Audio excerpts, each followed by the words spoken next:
Welcome back, Mom. It's so good to see and talk with you again. Hey, Michelle, it's so good to have this time together. I'm so happy for this space to have these conversations. It's nice to kind of feel like even though you're thousands of miles away, we're still able to have these talks, and we're so happy to share them with the listeners too.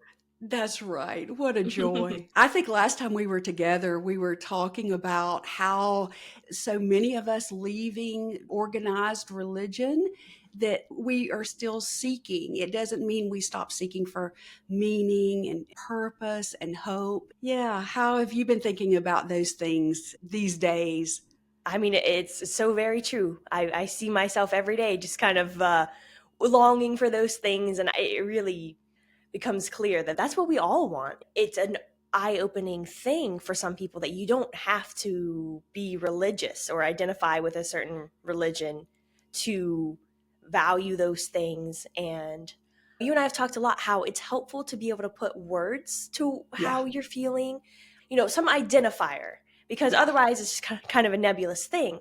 So I've that's been right. hearing this phrase, spiritual but not religious, a lot, Yeah, and yeah, it's a little bit of a mouthful, but it's I think it's that's right. something that you and I would kind of use to label ourselves. Not that we need a Yeah, label per se, but it could be that's helpful. right. That's That's spiritual but right. not religious. More people than ever are stepping away from organized religion. So, where do we turn for support, meaning, and connection? Hi, friends, and welcome to Connection from Here, finding community in a changing world. I'm Michele Perry. And I'm Ashley Beatty Perry. We're so happy you're here. I think that's true. I've heard that term myself. Again, as we're talking about this demographic shift away from more organized type religious structures, this spiritual but not religious, it kind of does speak to the fact that part of being human is really the seeking. And it really is the wandering in the connection. And where is there something larger than just yourself? Absolutely. Because I was about to ask, well, what does that word spiritual mean to you? And you kind of already said what I was thinking is that spiritual kind of means you're seeking something larger than just yourself. You could call it a higher power or whatnot, but something to make you feel like you're connected to the larger world Yeah. around you. At least that's what I've found that it means to be spiritual.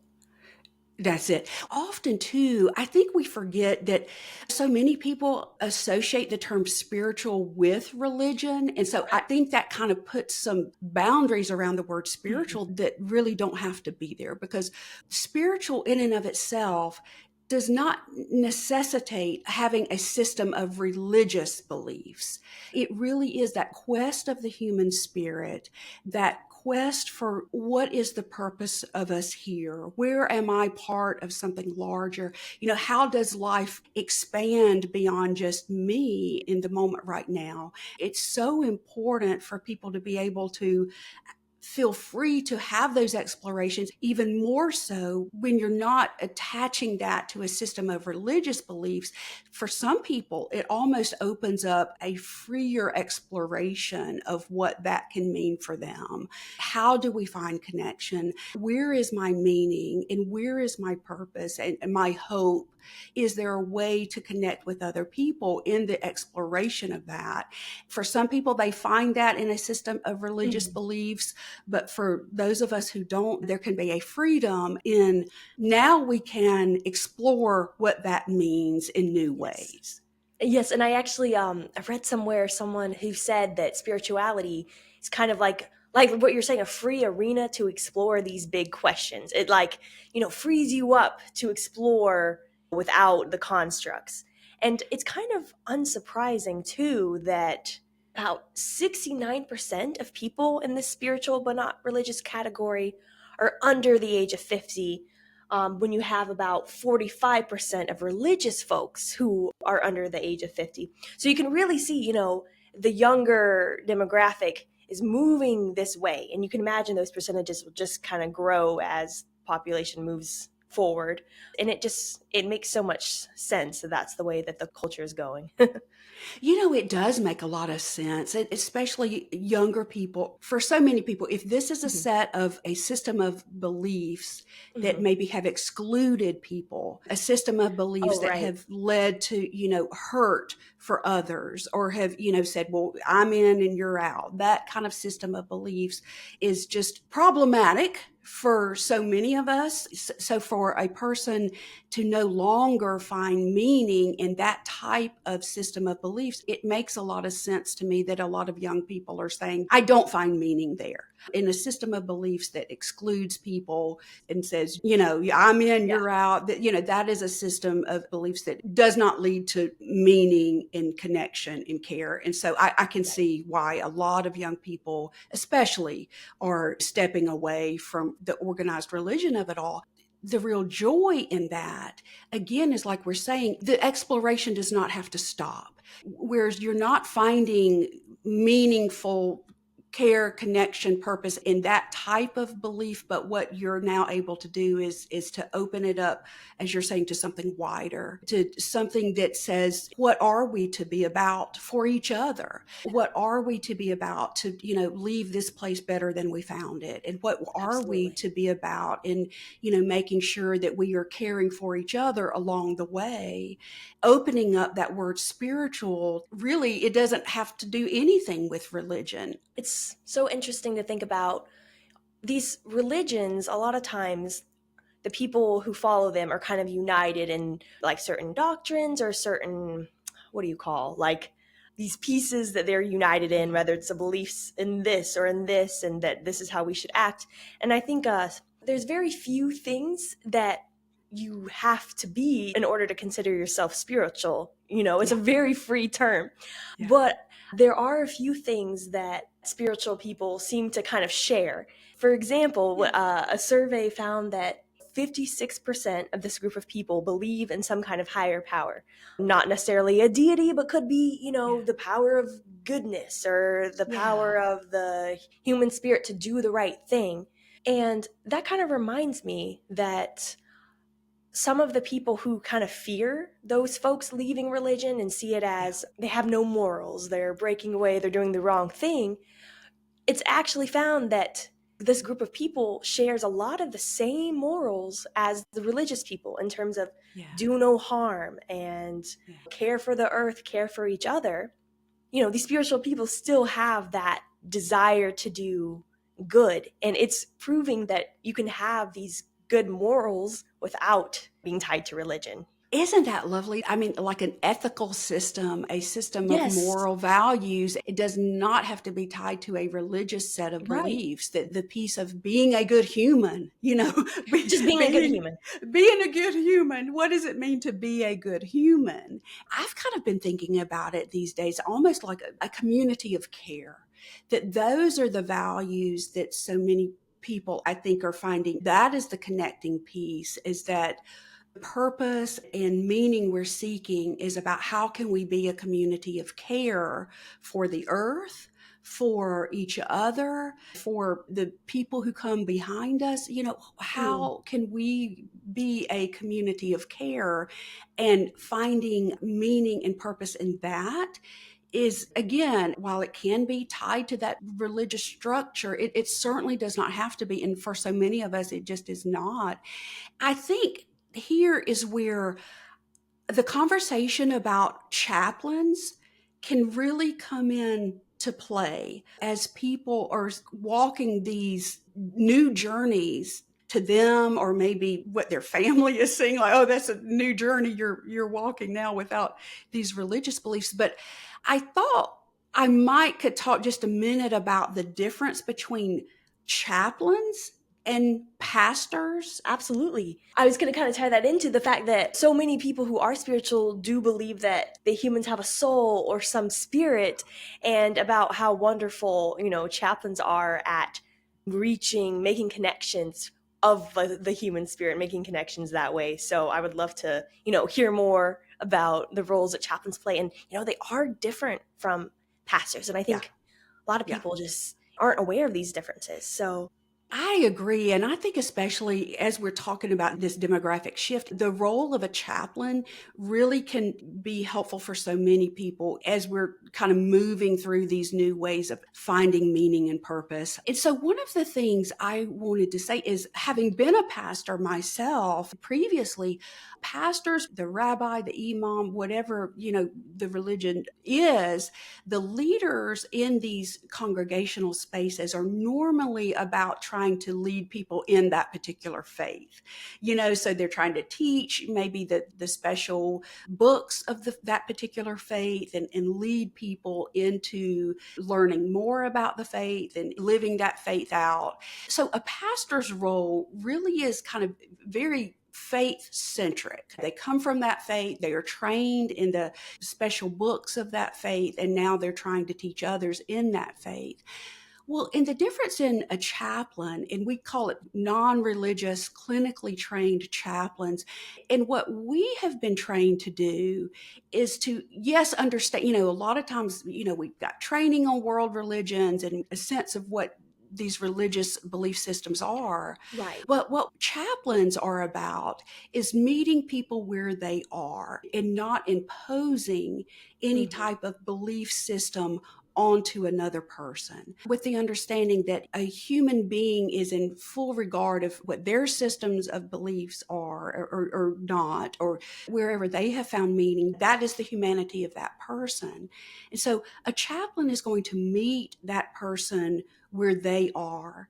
And, if they're finding meaning in nature, or in, like you said, in the goodness of other humans, a chaplain can journey with that person to say, here's a place where you can maybe find strength in that. If you're going through a difficult time, as you're finding meaning in nature, here's one way we can, help encourage that meaning for you. It's a very different role to play. I feel almost a more of a caring aspect to it, because it's not Right. trying to change a person to believe this or do this or whatever. It is truly accepting a person, here you are, where you are in this journey of life.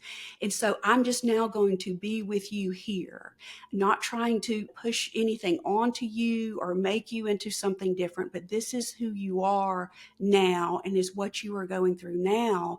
And here's how I can be a companion to you on your journey and honor what is meaningful to you and what is hope giving to you. It seems to me that chaplains have a real role to play for people as we are talking about this shift, that chaplains can be almost like this accepting space for people on this seeking, and encourage people on their seeking. It's a very welcoming role that chaplains play, a very inclusive role, and a role that is honoring who the person is, what is meaningful to the person.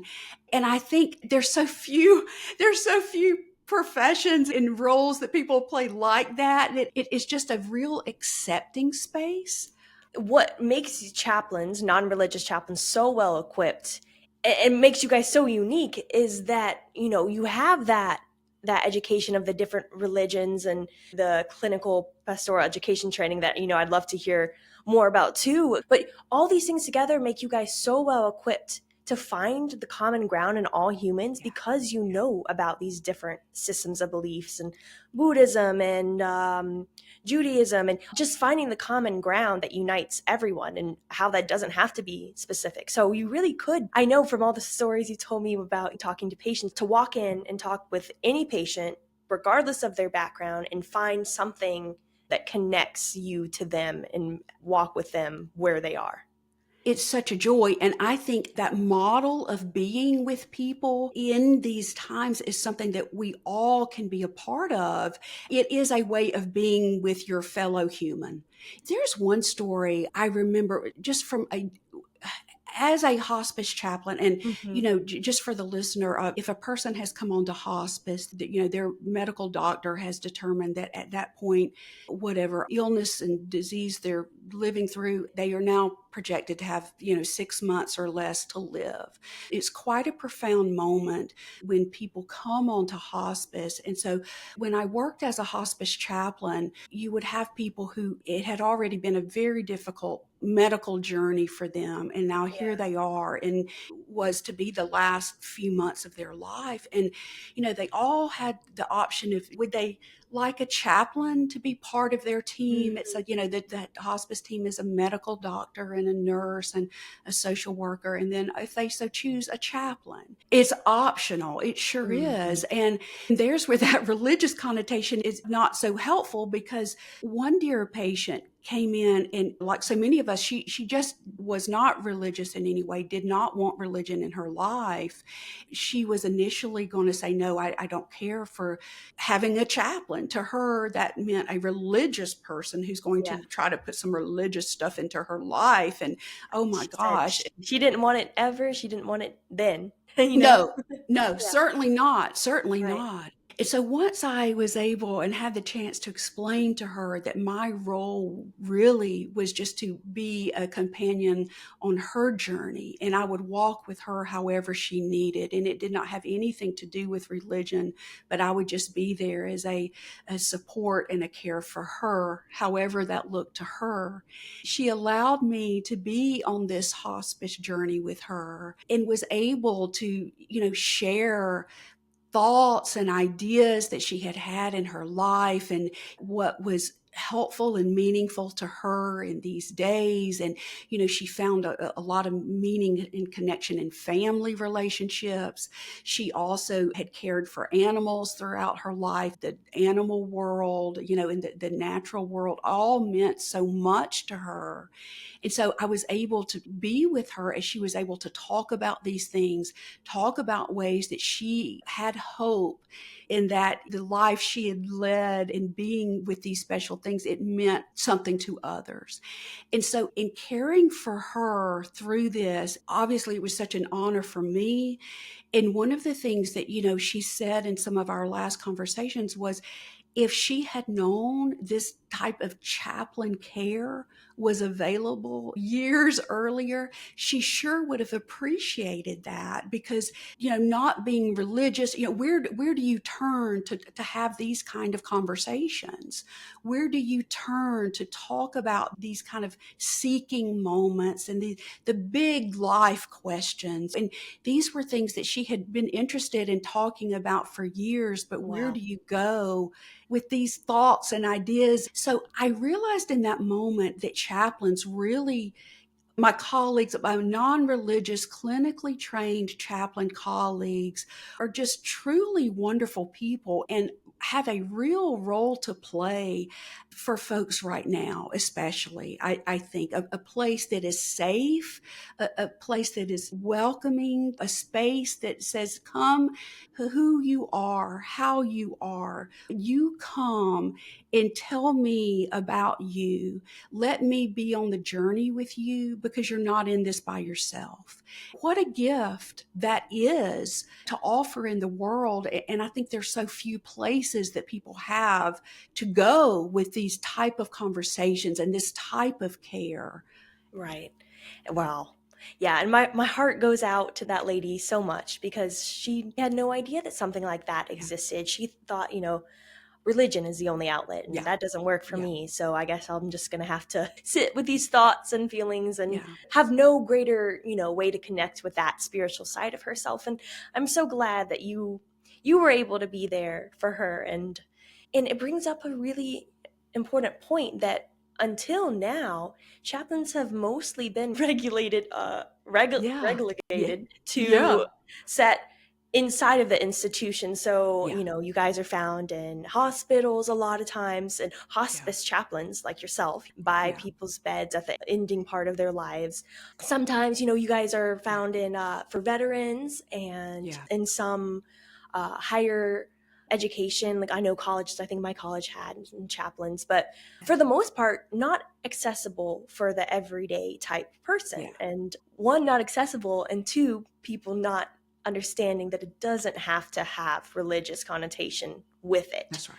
That's right. So I'm really interested in like what you think about taking chaplains out of the institutions and making them available for the everyday person.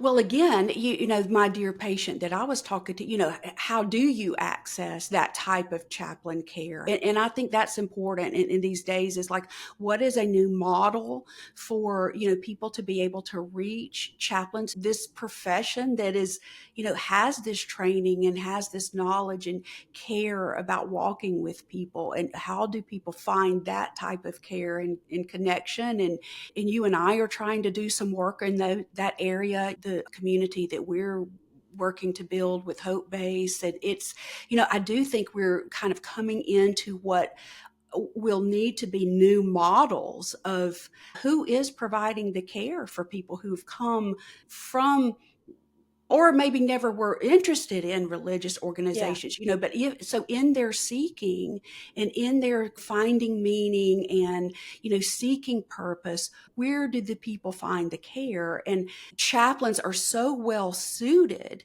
Chaplains listen well, they care deeply, and are so well suited for this moment. As people are shifting away from the religious structures, chaplains are I should say, clinically trained non-religious Hmm. chaplains are, Hmm. those are the ones who are super well suited for this moment in this kind of evolving landscape that we're finding ourselves in. And so I think it's worth exploring how to make sure people are easily accessing this type of professional care, because it really does make a difference, all the difference in the world, for somebody who feels like they're alone as Oh, they're yes. working with these issues. Yeah. Absolutely. And I think it's awesome because chaplains themselves are diverse in gender, age, sexuality, their religious and spiritual backgrounds themselves. So that makes them well equipped to then talk with a diverse group of people. And then I'd also like to hear more, other than the specific education in these different religious backgrounds, what is it that makes you guys clinically trained? And how does that add to your tool belt in terms of how you're able to walk with others, because chaplains are clearly so well equipped. So please tell me more.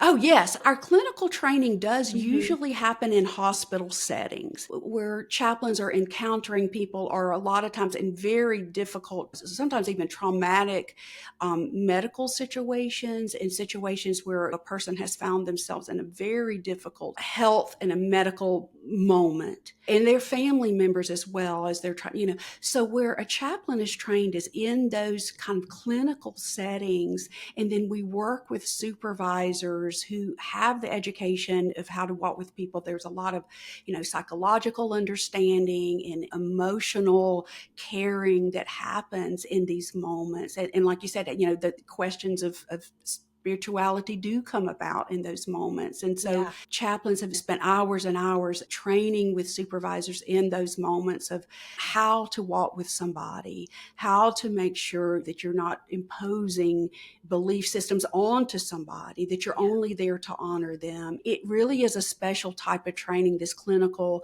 pastoral education that chaplains go through, that it makes a real difference. It's not training in a religious setting, in a congregation, or what. It is training in these clinical moments that people find themselves in that can oftentimes be very devastating. And so, we chaplains, the walking with people in those moments, that's the training we've had, and the skills we've developed to make sure that people know they're not alone in what life brings about. Right. So yeah, I think it'll be, as we go forward and continuing these conversations about building community and building a sense of care, almost the model of how chaplains do it might be a good model for us all to follow. Absolutely. Yeah. And I think it's such a the path of the chaplains, from these the sides of people going through terrible medical situations, and then the chaplains coming out. It makes so much more sense as the cultural shift is to out of institutions and into coming to their own terms and what they believe. Someone who is trained to walk with them through this path is also leaving the institutions and coming out. It makes so much Yeah. sense to me because the role of a chaplain, as you've told me many times before, is not to enforce anything or Yeah, to teach you about a specific faith tradition.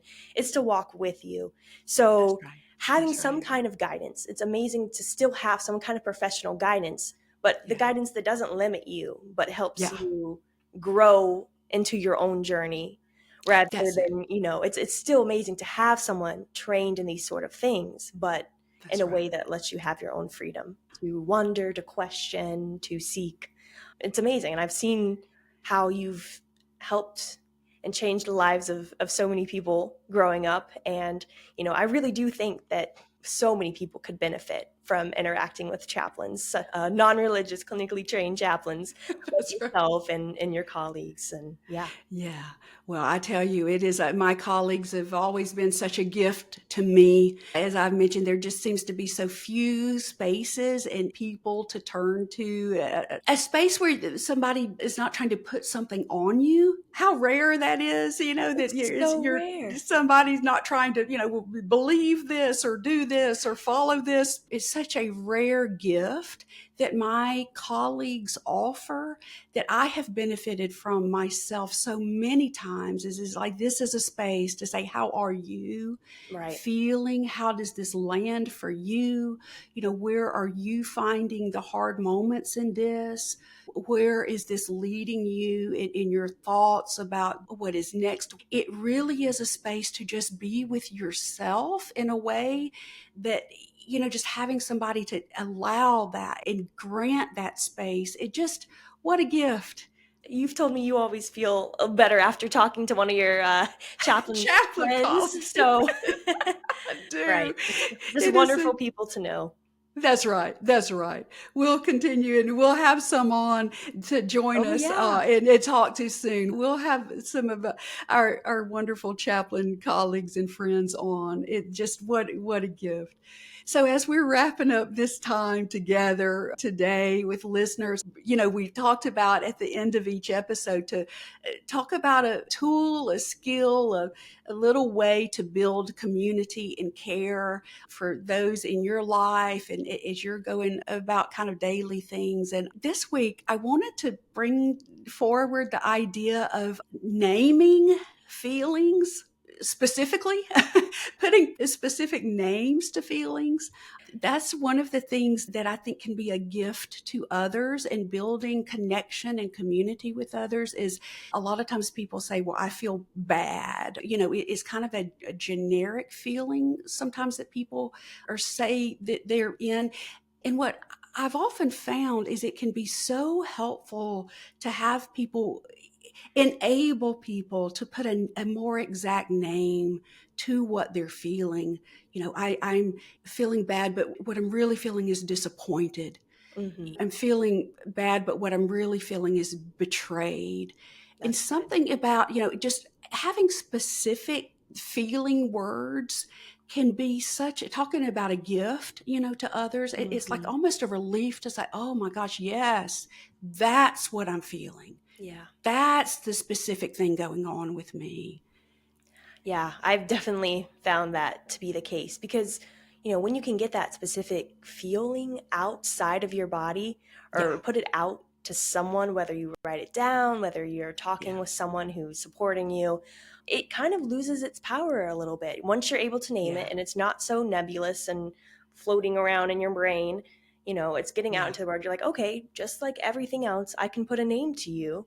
It's not a magic cure, but it's a little step towards feeling a yeah. bit lighter. Like the emotion doesn't have so much control over you anymore. So, That's yeah, right. that's That's definitely right. something that I found helpful. So, That's right. yeah. Absolutely. Yeah. Give it a name, and that now we can walk through it. Now Yeah, we got a name to what we're going to walk through together. Yeah. absolutely. Absolutely. Absolutely. Well, thanks, listeners. We'll look forward to talking soon. Oh, yes, I can't wait to continue the discussion about chaplains and the next steps for us spiritual but not religious folks and continue our journeys together. Absolutely. Building connection and community together. We'll see you soon.